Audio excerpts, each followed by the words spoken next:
kami dari kelompok 1 ingin mempresentasikan hasil kerja kami mengenai motivasi dan kebutuhan hidup.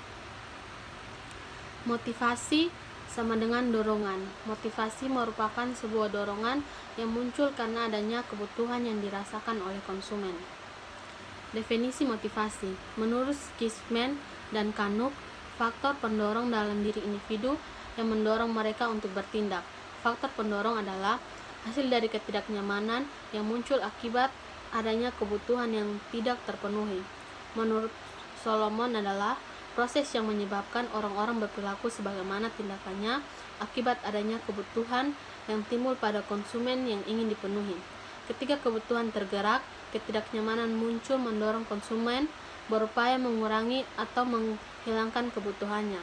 Menurut Moine dan Minot, ialah perasaan dalam diri seorang yang tergerak untuk berperilaku memenuhi tujuannya, yang terdiri dari dorongan, desakan, keinginan, dan hasrat yang memicu urutan kejadian yang mengarah pada perilaku.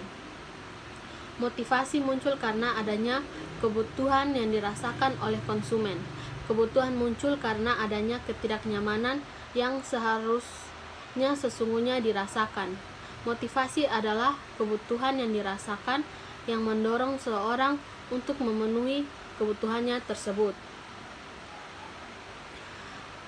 Model motivasi. Seseorang konsumen ketika kebutuhan dan keinginannya tidak terpenuhi, maka hal ini akan menyebabkan tekanan. Jadi tekanan dalam diri akan menyebabkan adanya dorongan. Jadi seseorang konsumen akan belajar dan menganalisis hasil-hasil yang diperoleh.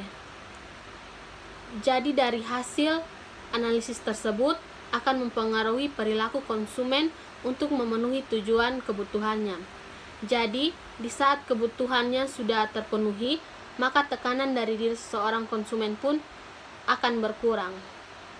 Selanjutnya akan dijelaskan oleh Rini Kamenko. Yang berikut kebutuhan. Kebutuhan berasal dari dalam diri konsumen maupun dari luar konsumen, terdiri dari kebutuhan primer, kebutuhan sekunder, kebutuhan yang dirasakan. Yang berikut tujuan. Tujuan adalah suatu cara untuk memenuhi kebutuhan. Dua jenis kebutuhan. Yang pertama, tujuan umum. Kategori umum tujuan yang dipandang sebagai cara untuk memenuhi kebutuhan.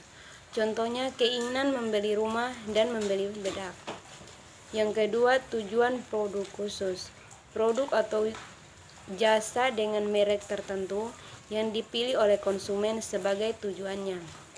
Contoh keinginan membeli rumah di kompleks Villa Duta Bogor dan membeli bedak untuk menghilangkan gatal. Yang berikut teori Maslow. Yang pertama, kebutuhan fisiologis.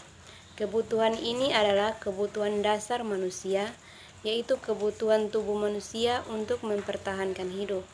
Yang kedua, kebutuhan rasa aman adalah kebutuhan perlindungan bagi fisik manusia.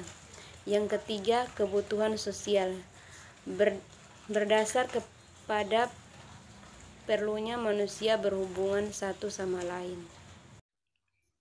4. Kebutuhan ego. Kebutuhan untuk berprestasi sehingga mencapai derajat yang lebih tinggi dari yang lainnya. 5. Kebutuhan aktualisasi diri adalah keinginan dari seorang individu untuk menjadikan dirinya sebagai orang yang terbaik sesuai dengan potensi dan kemampuan yang dimilikinya. B. Teori MC Cleland dibagi atas 3, yaitu kebutuhan sukses, kebutuhan afiliasi, kebutuhan kekuasaan. Kebutuhan sukses yaitu keinginan manusia untuk mencapai prestasi, reputasi, dan karir yang baik. Kebutuhan afiliasi yaitu kebutuhan manusia untuk membina hubungan dengan sesamanya, mencari teman yang bisa menerimanya, ingin dimiliki orang yang sekelilingnya, dan memiliki orang-orang yang bisa menjadikan dirinya sukses.